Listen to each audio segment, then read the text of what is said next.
Okay, my friends, we shall get this party started just in a moment We- here. All right, now, okay, now, what we have here, okay, is quite the situation here. All right, so now, okay, we're gonna get down to business, and so we shall. All right. Okay, my friends, you are watching.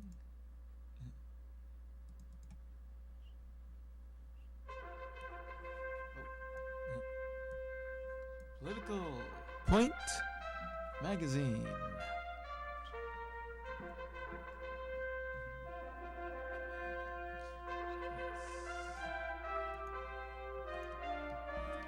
Where the right is right,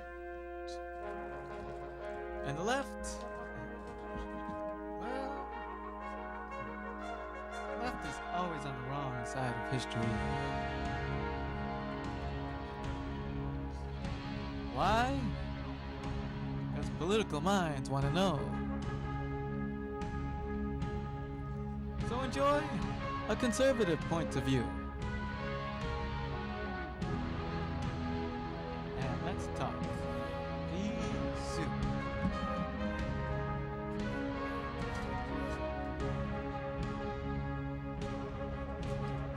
With tonight's top stories. Well, you remember that bill in the House that passed? And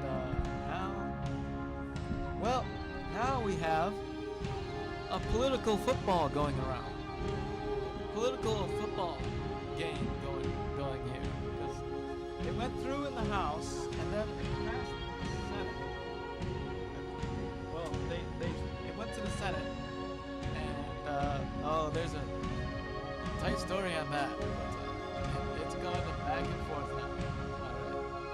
And Ted Cruz will show his little filibuster.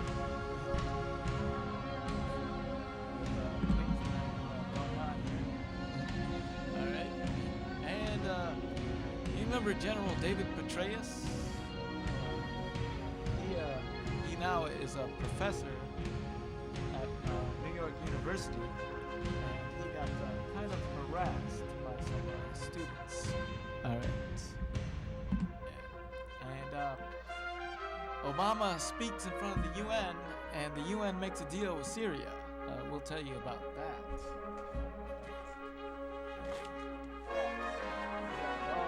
Right here. And now we're starting to talk to Iran? What's that all about? Well, we'll talk about all this and more.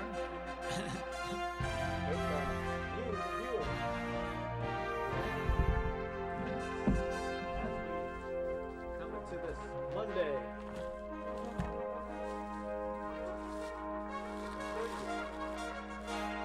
Monday the 30th. Okay. Now, my friends. Welcome. I am your political host, William Nitro. Alright, my friends. Alright. Well, now, it appears now that there are things going on now, and my friends, welcome to Political Point Magazine, and I am your host, William Mitro, and we have quite the situation here. Remember that bill I told you about last week in the House that passed? Okay, so it went over to the Senate, right? And the whole deal was they were supposed to vote on cloture on the bill. In other words, for or against this monster here, all right, and everything else that's going on here, all right. But they apparently, okay, I guess they got a majority of Republicans to vote against the cloture thing and whatnot, and then all of a sudden there's this whole big arena of things, okay, that are seeming to go around above it. But it appears now that we have somewhat of a situation here. All right, so this is the part where we know that that now, um, so so I guess the Democrats didn't get all of what they wanted in the bill vote on Friday, but but they I guess it goes back to the House now, and now the House has a brilliant idea to defund Obamacare, but and fund the rest of the government, okay, by delaying Obamacare, okay, delaying it for a year, all right.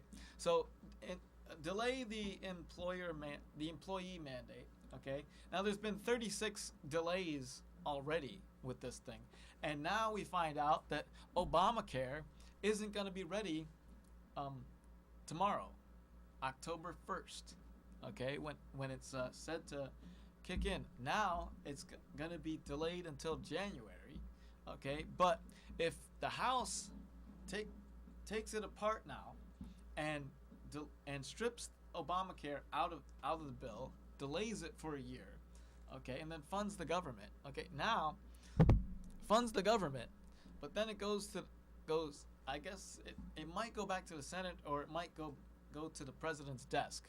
But now this thing is all up in the air now, and there is problems with Obamacare. All right, people are the liberals on the left. I mean, Obamacare now is at its lowest level of approval rating. I mean, people don't like this thing. It's cutting jobs. It's killing jobs, and the unions don't like this thing. Bill Clinton doesn't like this thing, and it's just idiotic. Okay, it's idiotic. In fact, I have a list here of businesses that are cutting hours because of Obamacare, and cutting insurance because of Obamacare. In fact, okay, here's the list. The list goes like this: Walmart, okay, Trader Joe's, okay, Subway, SeaWorld, Dave and Buster's, Land's End, okay, Wendy's, White Castle's, okay, Five Guys Burgers and Fries are cutting hours because of this. Taco Bell, even Sesame Place theme park in Pennsylvania is cutting hours. Okay, Burger King is cutting hours. Home Depot and Walgreens. Okay, they're all according to the Investors Business Daily. Okay, this is all on here, and it comes at a time where now, the government might shut down. Okay, in fact, we had Harry Reid threatening that, okay, if we don't pass this, with Obamacare in it, okay, then there's going to be a government shutdown. Okay, so it's either this or government shutdown. So it's the Democrats that are threatening it. It's not the Republicans. In fact, the Republicans don't even want a government shutdown. All right, and but I think there should be, because it would force the government to function and actually do their job properly. Okay, mind you, okay, if the government shuts down, we're in the midst of another deadline. Okay, another fiscal year, okay, is passed. October 1st is the deadline for a budget and everything. All right, and mind you, Obama hasn't passed a budget since he took office. Okay, it's been over 4 years. Okay, since Obama has passed the budget, and Obama missed the deadline again. All right, on everything. So this, my friends, comes at a time when we now have before Barack Obama was saying that President Bush was unpatriotic by increasing the deficit by 9 trillion with $9 trillion in debt and stuff. and adding $4 trillion in 8 years. Well, guess what?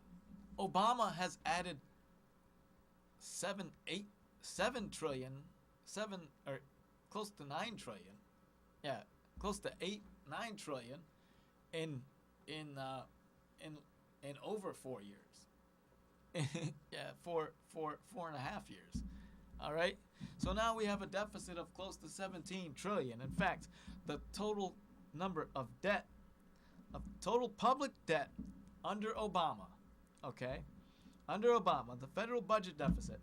Now, the national debt is 16 trillion 738 billion 443 million 175,473.97. So we got over 17 trillion dollars in debt under Obama. All right. So how can you criticize the previous president for what he did when you did a lot worse? All right. Okay. So this whole thing, all right, now goes to the Senate. Okay. And let me tell you, now it goes to the House, okay? And now let me put things into perspective here, because we now have ultimately, all right. Now I'm gonna show you a few things here, because and I want to put this in my Political Point magazine's Political Point Division, all right, just to show you how things have developed, because all throughout this process, we've had Republican senators like Rand Paul and Senator Ted Cruz and a couple other Republican senators on the Senate floor, okay, demanding a defund of Obamacare, because the CBO came out, even said that it's going to bankrupt the country. All right. Obamacare is the worst piece of legislation ever passed. Okay. Nobody read this thing. Okay. It's all tumbled up in all sorts of regulations and everything, and death panels, mind you. The Independent Payment Advisory Board, which even Al Gore spoke out against. Okay. This thing is a disaster. It's a train wreck. We need to save all Americans from this train wreck here. All right. So now, what I'm about to show you, all right. Now, what I'm about to show you here, okay, is Now, what I'm about to show you is Senator Ted Cruz. Okay. Senator Ted Cruz goes on the Senate floor, and just like Rand Paul with his little filibuster over the drones, Senator Ted Cruz stood out there for, I guess it was 21 hours. Okay? 21 hours. Okay? And spoke out against Obamacare and made the case of why we need to defund this thing. Okay? So this is gonna go all in my Political Point magazine's Political Point Division. Okay? So now, take a look at this. Okay? This is Senator Ted Cruz. And to speak in support of defunding Obamacare until I am no longer able to stand. To do everything that I can to help Americans stand together and recognize this grand experiment 3.5 years ago is quite simply not working. Now, Senator. Yep. Simply not. Spent living with friends while working a temporary job at a Brooklyn nonprofit. He found a grant that allowed him to re-enroll in school this fall. But he still doesn't know what he'll do when he graduates at the end of the semester. Quote, "I kind of did everything I was, quote unquote, supposed to be doing," he says. The costs of a lost generation, and I'm still reading from the Wall Street Journal, go beyond the impact on young people themselves. A 2012 analysis commissioned by the Corporation for National and Community Service, a federal agency. Now we're going. Okay, now, it got a little intense when, all right, now I enjoyed this little exchange between Ted Cruz and Senator Dick Durbin, okay, because Dick Durbin challenged Ted Cruz on this, okay, but Senator Ted Cruz made a very good point about the Obamacare and if it's good enough for if we want that, if they want us to have health insurance under Obamacare, then why shouldn't then every federal employee should be under Obamacare as well? So take a look at this. All right, okay, take a look at this. All right, here it goes. All right, this little exchange. All right, take a look. All right, it's coming in, and here. To the answer to your question, but it is a detailed answer, and so if you'll forgive me, I will take a few moments to lay it out. The best way for Judy or anyone to have health insurance is to have an economy that is booming, where people can get jobs and have opportunities. And indeed, let me respond with two things. Number one, before the senator from Illinois came to the floor of the Senate, I read a number of letters that have come from people all over the country. And let me just read the next one on my stack, because it happens to actually be a counterpart to your story about Judy. This was a constituent from Brackettsville, Texas, who wrote earlier this year, quote, all right, we're going to be is such a fan of the exchanges, is such a fan of the health care that has been provided to Judy. Would the senator from Illinois then support Senator Vitter's amendment to provide that every member of Congress, every one of our staffs, every political appointee in the Obama administration, and frankly, I'd like to see every federal employee all put under the exchanges, so that if we're going to make the rules for the American people, that we be subject to those same rules, those same plans, so that when we go on television and say the exchanges are really, really good, we're not talking about something someone else is experiencing. We're talking about our own health care. Without jeopardizing his control of the floor, I would like to respond and ask a question. I'm happy to yield for a question without yielding the floor. And the point I'd like to make is the senator is just plain wrong. What he's just stated is just plain wrong. Here is the state of the situation. The health insurance that you enjoy, and the senator from Alabama and I enjoy, as well as the senator from Virginia, is the Federal Employees Health Benefit Program. It covers 8 million federal employees and their families, including members of Congress and our staff. For the premiums that we pay for the health insurance we choose, the federal government, as our employer, pays 72% of the premiums. This is not an unusual situation. 150. Well, let's just say that now in that exchange, Dick Durbin did not answer Ted Cruz's question. Okay, with all due respect, I mean, Ted Cruz made a very good point. Okay, if we're gonna put the burden of Obamacare on all of the American people, then why if Obamacare is gonna be good for the American people, then why don't every federal employee, every person working for the government, okay, go on Obamacare? All right, that's a very good point, and Dick Durbin did not answer his question. Oh my goodness, that's a prime example of how the Democrats.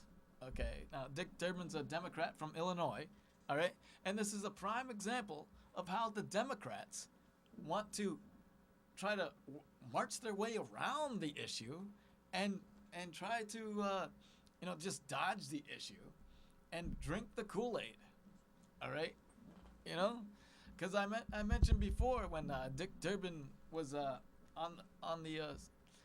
was in there trying to decide whether or not to go to war with Syria. He was drinking the Kool-Aid then, and and now he was drinking the Kool-Aid then, supporting Barack Obama, but not supporting Bush. And, he's still drinking the Kool-Aid. It's just ridiculous. This guy's been in the Senate for a long time. All right, I think it's time for a Republican to take that spot. Okay, so somebody from Illinois, a Republican from Illinois, needs to challenge Dick Durbin come 2014. All right, so we need to take a look at this now, and you see how everything has been focused on how things have been coming to play and stuff like that. All right, but it's quite an interesting situation when we see things shaping up like this, and my friends, okay, the economy is still in the tank. Okay, the economy is dead right now. Okay, we have sluggish growth right now. Okay, only like 170 jobs were created last month, but I want to show you this. All right, okay, President Obama's approval rating. Okay, as it is now, as it stands. Okay, President Obama's approval rating is at its lowest level. Okay, and I want to show you this because this is what we have here. Okay, President Obama's approval rating, the Obama job approval rating now, okay, is at 43%. Okay, 43%. That's the lowest it's been. Okay, 43%. I mean, what is that? Okay, I mean, this is just quite ridiculous. 43% approval rating and 49% disapprove of his approval rating. So half the country now is in disillusion. Now, in fact, they don't like the job that Obama is doing. Okay, we need to get rid of Obamacare. Okay, because the whole thing's gonna crash. Okay, the whole thing's gonna crash down, and it's not looking particularly good. All right, I mean, this thing is a train wreck. All right, and people need to understand this. All right, so now while that is in motion here, okay, there are several things going on here. Okay, so we have tremendous deficit problems. All right, tremendous deficit problems, and Obama is just not. Obama is just not on the roll here. All right, okay, and now Obama speaks at the UN. All right, and it's quite interesting. Okay, how things are playing out here. All right, but I want to tell you about another situation here. All right, in fact, okay, now while everything is General David Petraeus now, the good General David Petraeus here. All right, he the former CIA director, okay, who got involved in that little sex scandal with his publicist, and whatever. But he now teaches a class at the University of New York. All right, and he got verbally harassed by some students on the campus. Now, the protests have been organized and by a professor by the name of S. Sander John. All right. But we will take you to this here. All right. And but I want to show you this. Okay. Once again in the political point division. All right. And I want you to take a look at this. All right. Because this is quite shocking. A decorated general. You're nothing but a disgusting imperialist. You will not believe that, right? You will. Yep, go to the media. We're here. Blood all over you. I can. Back. Now that, my friends, is quite despicable. Quite despicable. Those students should be ashamed of themselves. All right. Now, the guy that orchestrated these protests against David Petraeus now, is Sander Johns. All right. Now, he was confronted about it on the O'Reilly Factor. Well, you organized a hate mob that physically harassed and lobbed obscenities at General David Petraeus. Why are you teaching at CUNY? What do you have to say? Huh?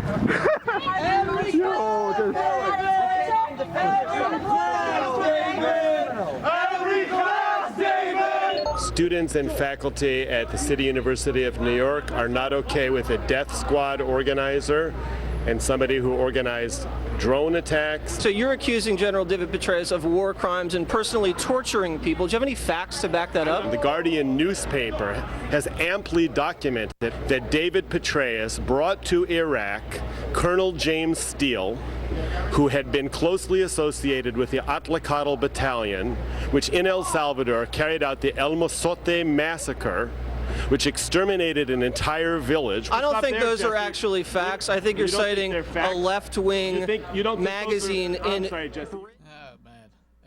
That's just despicable. Now, most of the students, though, don't like what the professor there did, and they are pretty much, you know, in support of General David Petraeus. But now there's armed guards that stand out in front of on the doorway of the classroom there. So David Petraeus has bodyguards. So it's like they don't even, you know, and this professor here doesn't even have tenure, you know, and he's, you know, but now the dean of the school, okay, the head operations of the school, of the university, all right, it says oh, we are against the protests. We don't agree with the protests, but you can disagree with them all you like, but you're not doing anything to solve the situation. All right. So, and this guy looked like he was just drinking the Kool-Aid. Okay, once again. All right, because man, it's just pathetic. Okay, what these liberal left-wing loons just don't get it.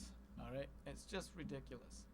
All right, and since we have the all right, now on a reaction to the... okay, now since we have all of this here, and this is all coming out in the open here, all right, so President Obama goes to the UN and tries to speak out and get what is known for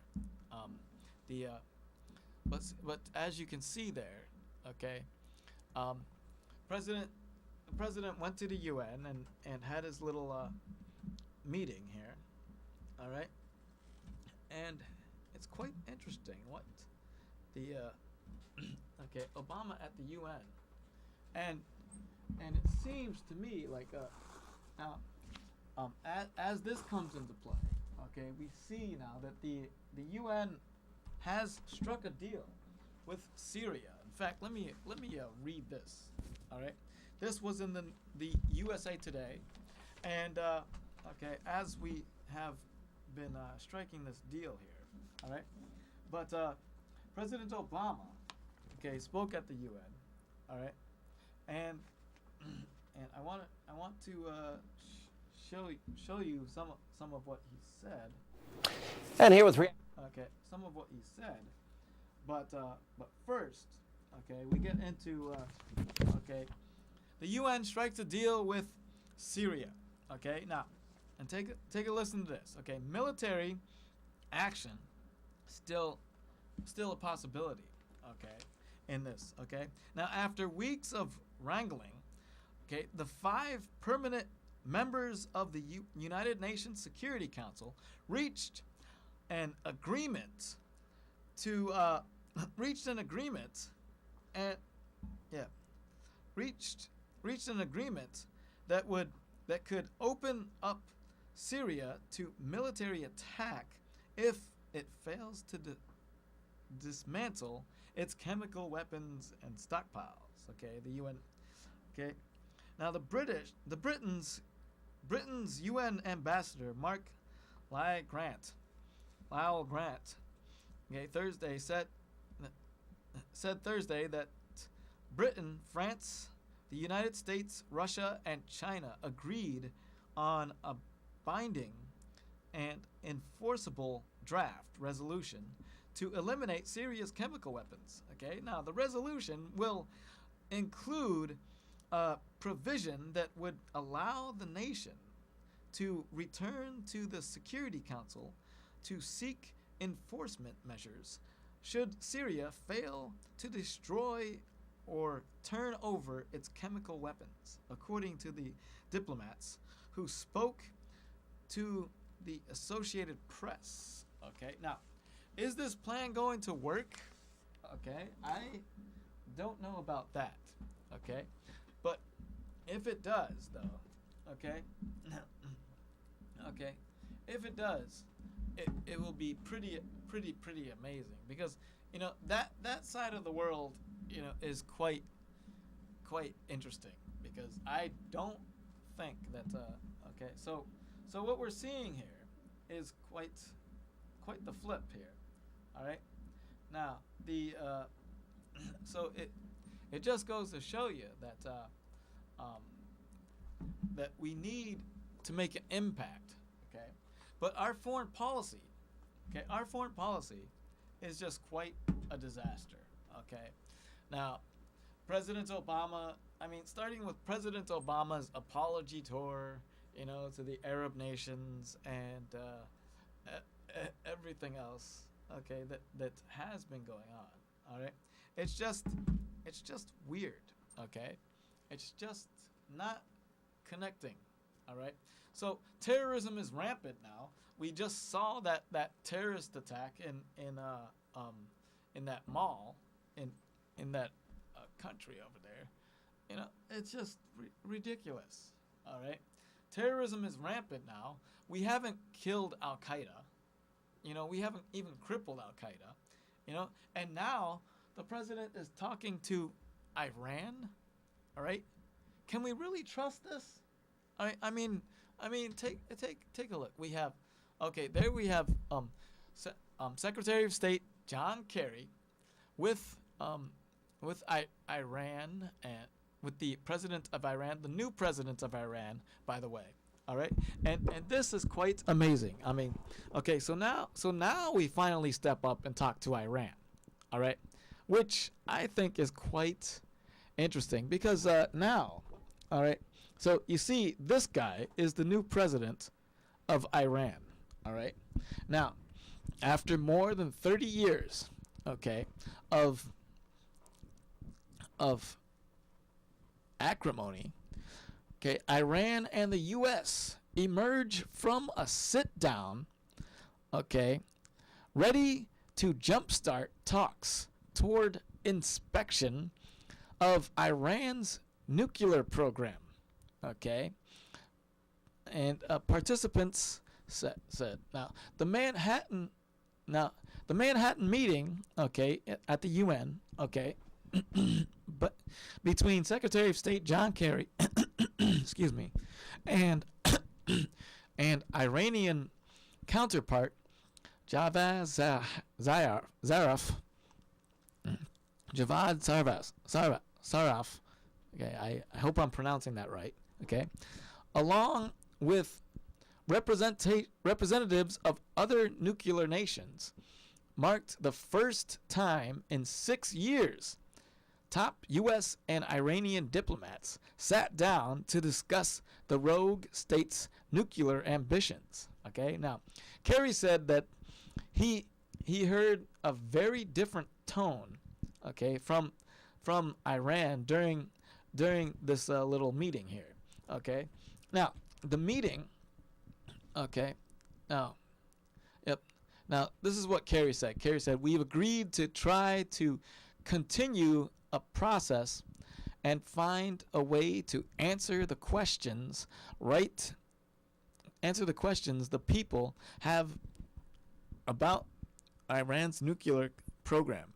Okay, now this on the heels though. Okay, now this is the guy, the Iranian president. Okay, now we'll zoom in on him. Okay, right here. Okay, the Iranian president now. All right, this guy. Okay, has now come out. Okay, after years of a Holocaust denier, as in there as president, Ahmadinejad. Okay, that dictator is out now. This president, this guy is in. Okay, but we can't. I don't think we can really trust him because for one thing, the guy says, okay, he came out and said that he denounced the atrocities of World War II and the Holocaust. Now, so this guy at least is on the same level as we are. Okay, when it comes to that, but he also in the next sentence, okay, he denounced Israel. All right. So, and he denounced he denounced our friendship with Israel. So this guy is quite shift shady here. Okay, so I don't think we can really trust this guy.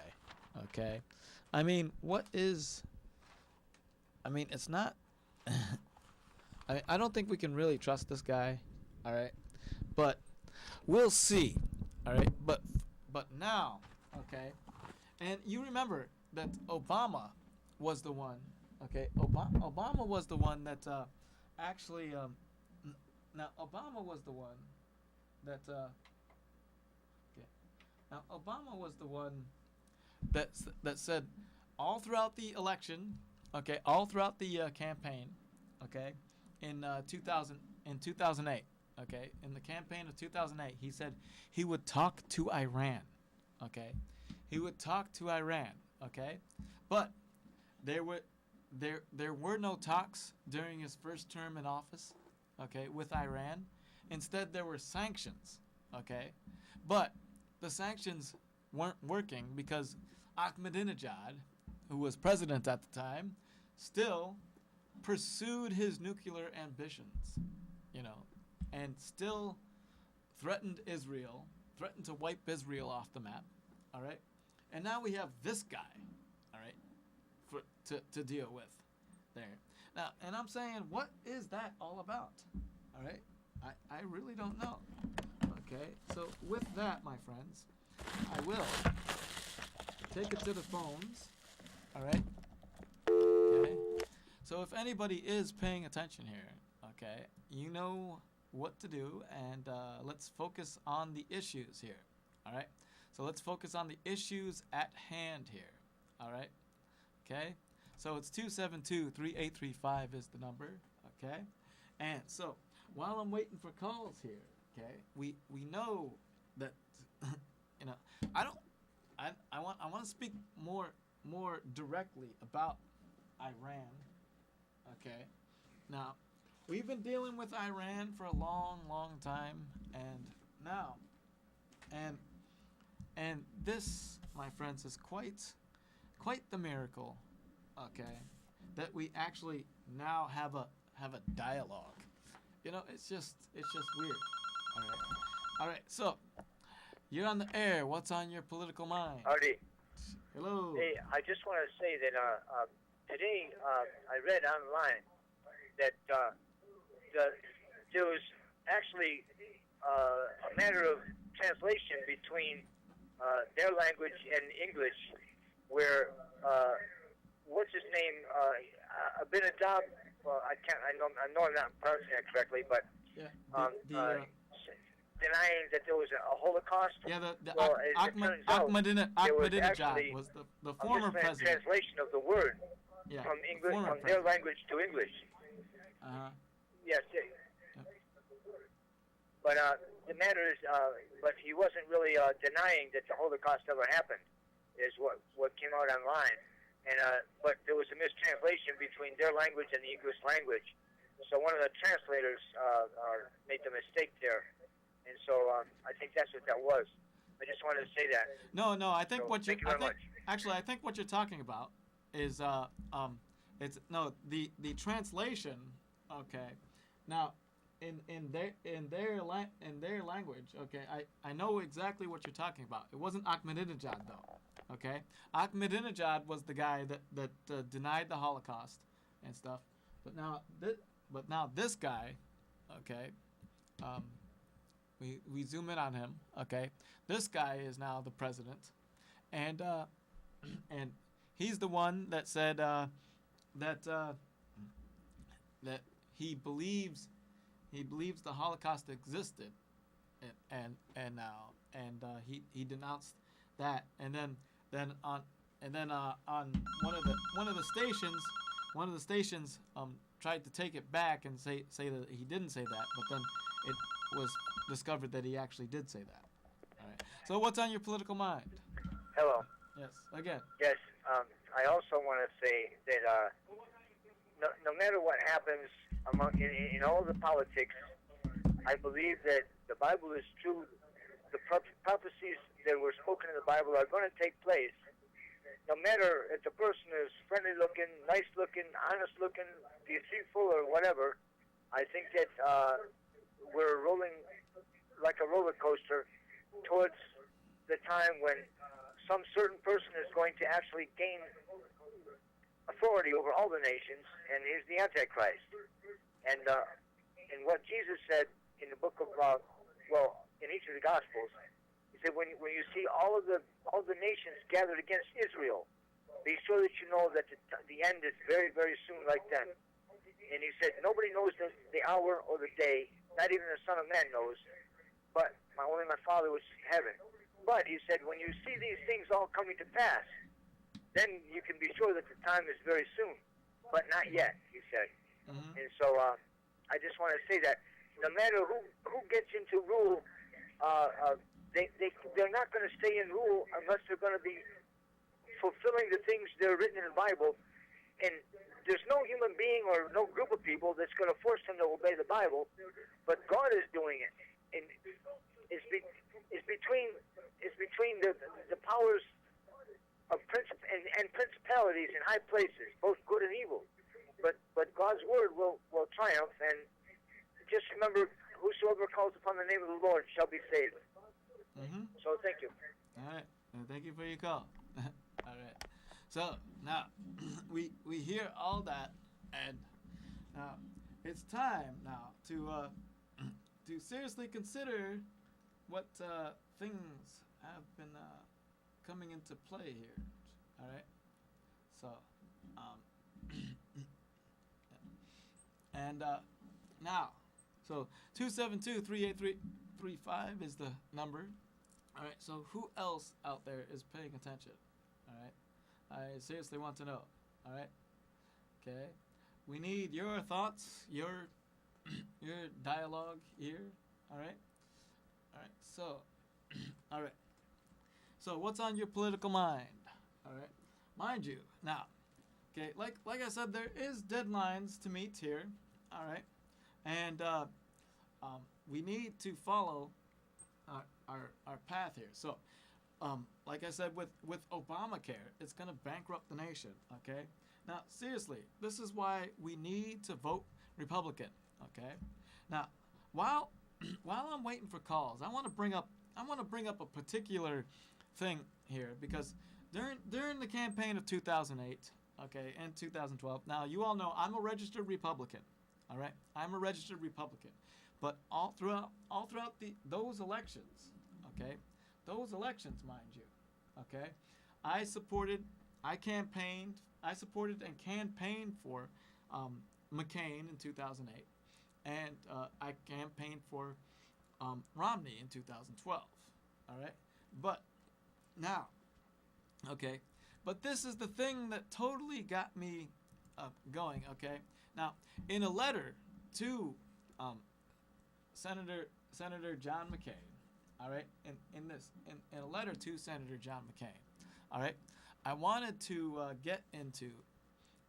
I was trying to advise him of things that he needed to do, and I got these political books from the former advisor to President Clinton, Dick Morris. Okay, Dick Morris wrote a book called Fleeced.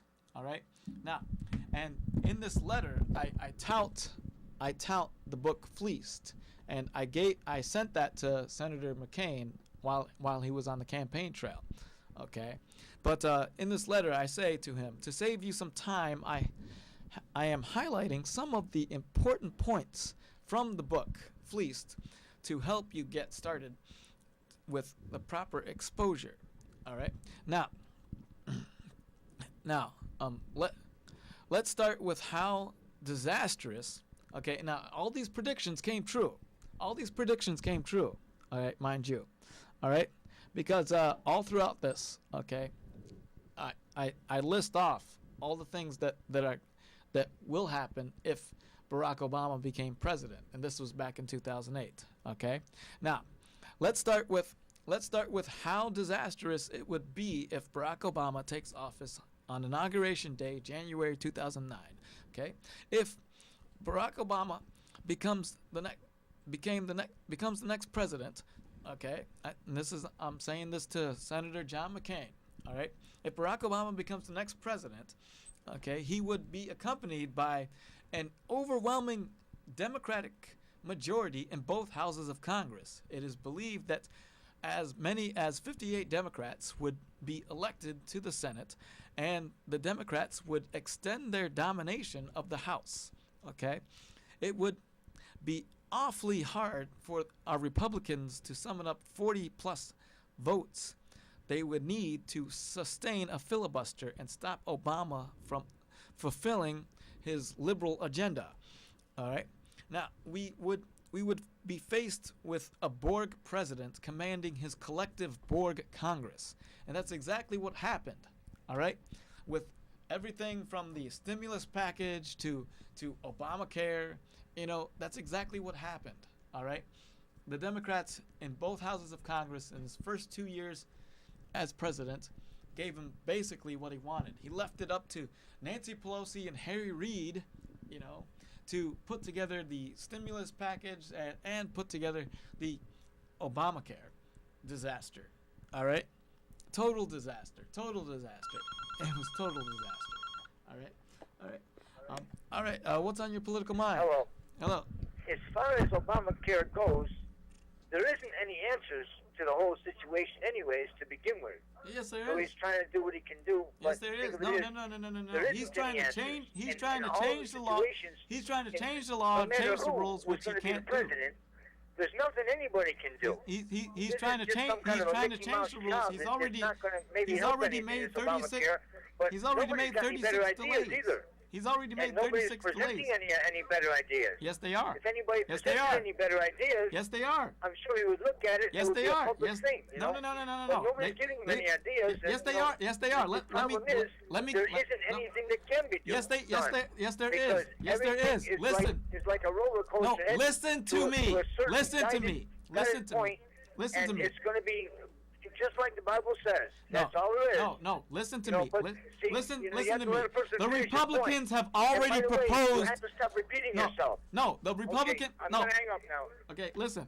The Republicans have already proposed personal health savings accounts, which Obama has rejected. Okay? Obama's not taking any advice from the Republicans. All right? We've already offered a better solution to the problem, but Obama's not taking it. Okay, instead, Obama is changing and rearranging the law in midstream, okay, which he can't legally do. He's made 36 delays in Obamacare because there's too many regulations in the bill, all right? There's too much crap in this bill to even put it into law, all right? And he's made delays in the employer mandate, delays in his personal friends and stuff like that. you know, he's changing the law in midstream, and he can't do that. All right. What's on your political mind? Hello. Hello again.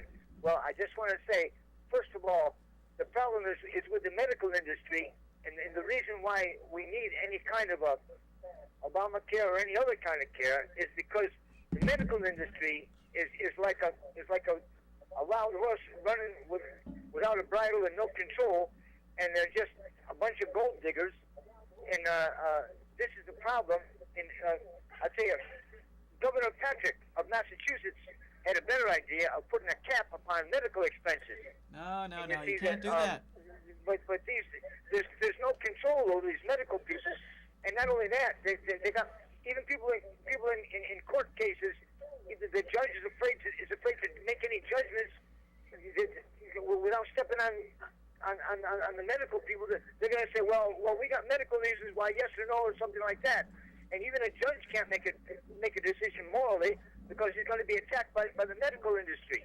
And it's an industry, it's not a ministry. And this is where the problem really is, because there isn't any answers on how to fix this. Oh, there yes, are there no is. legitimate answers that's going to fix this thing. Yes, there And so is. it's going to run Yes, into... there is. Yes, there nobody is. can receive- We've already nobody can proposed buy it. us or anything We've without already receiving a proposed. mark, We've which already is the mark proposed they it, but the beat. Democrats So are watch rejecting and it. see what happens.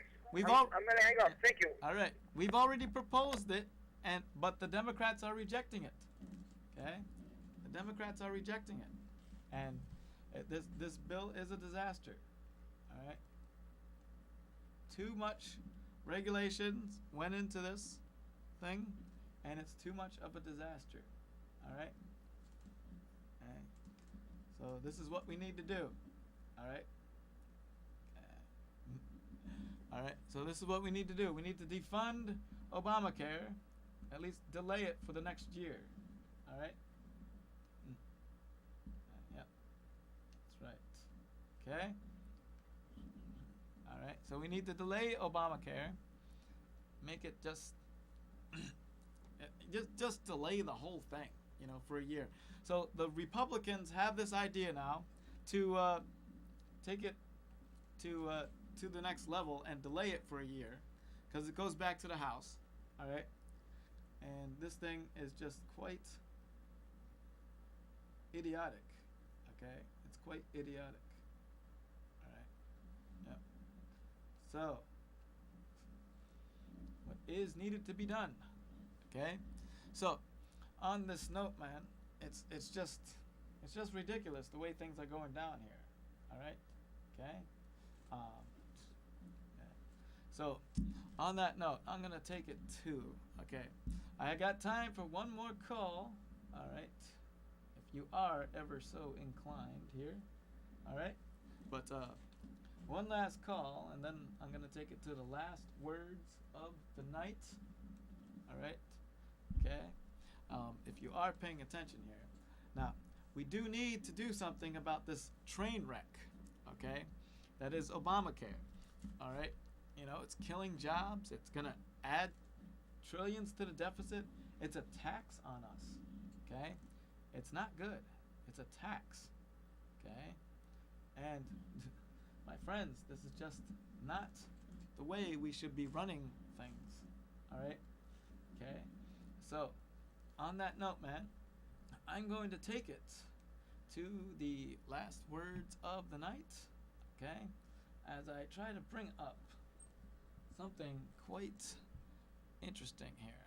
All right, so now I want you to take a look, okay, as we go to the last words of the night. All right, okay.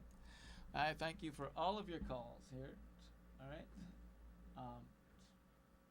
Okay, but I want to show you something here.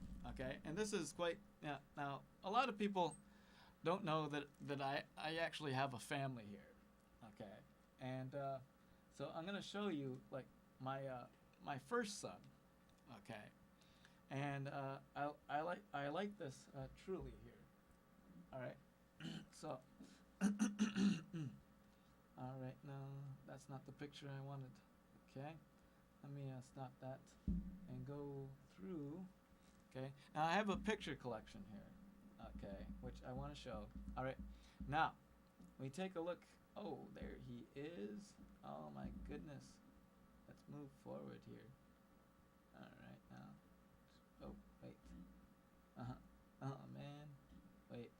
That's not the picture I wanted to show. All right, but anyhow, my first son, his name is Charleston. All right, and Charleston Herman James Mitro. All right, okay. In fact, okay, let me get it to a good picture here as we go up. Okay, and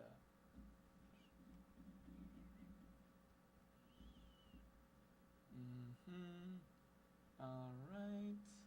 Okay. Actually, okay. Now I'm gonna show you this. All right, and I want you to take a look at this. All right. Here we go. Oh, there he is. All right. Whoops, that's the wrong one. Okay. So now we go to. Okay. This, my friends, is my son, Charleston. All right. Okay. Aw, isn't he so cute? All right. Now, and now I want you to take a look at this right here. Okay. Okay. That's on the right is Charleston. Okay. And on the left is me when I was a baby. All right. How do you guys like that? Okay. So that's Charleston, and that's me. You know, we look exactly alike, don't we? Okay. But on the right is my son Charleston. On the left is me. All right. You like that? And that, my friends, is the last word of the night. Okay. We thank you for watching Political Point, where the right is right, and the left is always on the wrong side of history. Okay. Yep. And follow me on YouTube. Okay. And also check us out on our YouTube page. All right. Okay. You can watch us on YouTube. All right. And we thank you for watching Political Point, where the right is right and the left is always on the wrong side of history.